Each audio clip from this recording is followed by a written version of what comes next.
30. kole Tipsport Extraligy domáci piešťanskí Havrani privítali na svojom ľade v Iston Arene celok MHC Martin.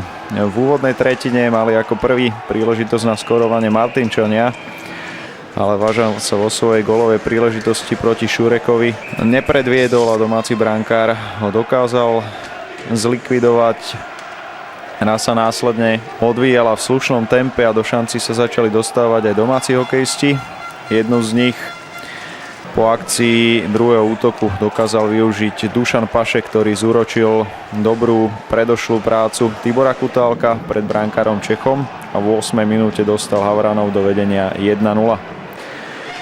V druhej tretine sa oba celky dopustili niekoľkých faulov, z ktorých rezultovali vylúčenia.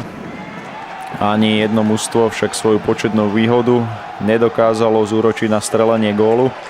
Domáci hokejisti dokonca dostali 4-minútovú presilovú hru, v ktorej sa paradoxne do najväčšej gólovej príležitosti dostali hostia. V druhej 20-minútovke mali najväčšie gólové príležitosti na skorovanie domáci Peško a Tibor Kutále, ktorí ale vo svojich samostatných nájazdoch proti brankárovi Čechovi neúspeli. V záverečnej časti hry sa Havrani sústredili viac na defenzívu a na udržanie tesného náskoku 1-0, o ktorý 5 minút pred koncom záverečnej časti hry po zbytočnej chybe v obranom pásme a následnou faule Bučku prišli, keď trestné strieľanie, ktoré bolo nariadené, premenil Oliver Jokel a vyrovnal na 1-1.